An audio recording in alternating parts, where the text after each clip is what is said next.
equipamentos, as paradas de máquinas, né? Quando os custos de processamento de formas alternativas de trabalho podem ser distribuídos, em seus componentes de custos fixos e variáveis, a alternativa mais econômica é a que possui o menor custo possível no volume esperado de produção. Então ele apresenta um problema, no exemplo 19 aqui, os suportes para o gerador elétrico podem ser processados em quaisquer das 3 máquinas, conforme os custos mostrados na tabela 6. Está aqui a tabela, vocês acompanham aí, tá certo? E vocês têm exatamente o seguinte: custos fixos de preparação, custos variáveis, veja aí o tempo já, né, para a gente poder o custo fixo por preparação, custo variável por minuto, as 3 máquinas X, Y e Z. Então, o que você vai fazer? Você vai calcular, considerados justamente os dados específicos da tabela, para saber quais as máquinas que devem ser usadas para lotes de produção de até 500 unidades. Então, é muito fácil, não é, você trabalhar com esses cálculos. Você vai calcular o custo de produção em cada máquina e selecionar exatamente aquela que possui o menor custo total. E você parte em cima da relação que diz que o custo total é igual ao custo fixo mais o custo variável dessa quantidade. Então é só substituir CPX com relação à máquina X, é 100, né? Mais 3 vezes o custo variável vezes os 500, que dá 1.600, e assim você faz com todos os outros e identifica que para as 500 unidades, a máquina Z, a última máquina, portanto, é aquela que apresenta o menor custo total. Tá? Bom, a produção e o controle de estoques, que tem um método de previsão, as previsões são avaliações, são estimativas, né, de ocorrências de eventos futuros incertos. Você tem, a empresa precisa trabalhar justamente com a previsão da demanda como fonte principal do seu planejamento. Preço de material, custo de mão de obra, taxas de juros e rendimentos.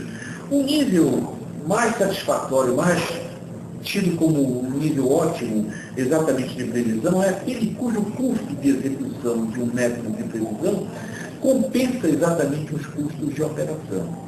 À medida que a atividade de previsão aumenta, os custos para a reunião e análise dos dados aumentam, assim como os custos de controle do sistema. Tá certo? E aqui você tem alguns métodos interessantes, tá? E que nós não vamos entrar muito no mérito, por conta justamente da parte relacionada com o tempo, e vamos comentar alguma coisa sobre o processo de compras. O processo de compra trata da aquisição de bens ou serviços em troca de fundos. Você imagina como é importantíssimo, né, você trabalhar o processo de compra para que ela seja feita adequadamente dentro do maior perfil econômico possível.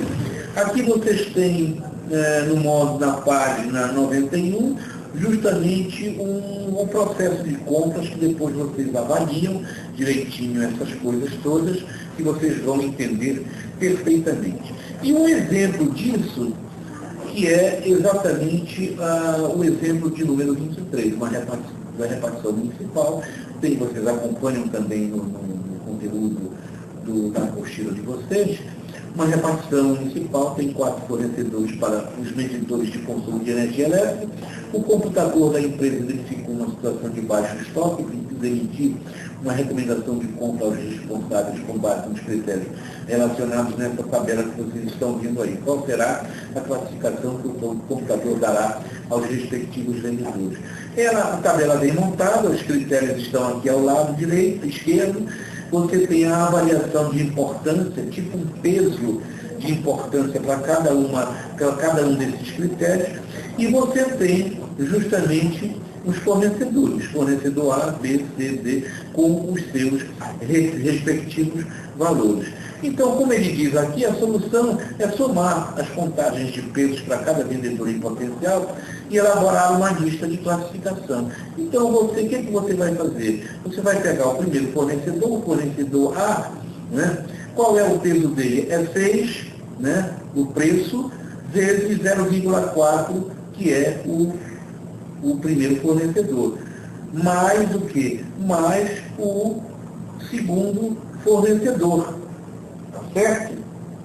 Mais o terceiro, o valor de A do terceiro, 1. Né? Bom, então, como eu dizia para vocês, o exemplo número 23 justamente tem uma solução no seguinte sentido. Você trabalha com cada um dos valores dos fornecedores, tá certo? Do peso correspondente, e vai somando na relação, justamente vai multiplicando para depois somar com cada um dos valores correspondentes a esse fornecedor A. Então, no primeiro caso, você tem A é igual a 6 vezes 0,4. O outro critério, 3 mais 3 vezes 0,7, mais 4 vezes 0,8, mais 1 vezes 0,5 e assim sucessivamente. Você faz, para cada um desses valores, você faz essa operação.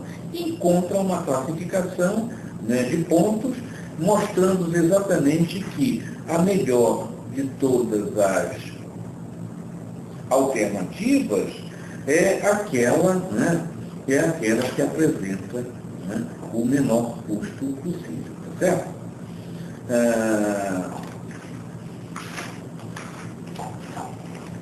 Com relação exatamente aos estoques, qual é a finalidade dos estoques? Eles são recursos ociosos, né, que possuem valor econômico. As firmas, elas classificam seus estoques como estoques de matérias-primas, produtos em processo e bens acabados. São os 3 segmentos, né? Alguns, evidentemente, até trabalham com produtos semi-acabados, com produtos, com componentes, etc., que entram numa relação, muitas vezes, à parte. Né? Os estoques representam um investimento destinado a facilitar as atividades de produção e a servir de base para atendimento de todos os clientes. Os estoques têm custos. Né? Os custos de estoque de uma empresa refletem diretamente a lucratividade da empresa. A redução dos custos de estoque permite, naturalmente, uma margem de lucro bem mais acentuada, maior. Então, muito mais cuidado, todo administrador tem que ter absolutamente cuidado em relação à falta de estoques, para não deixar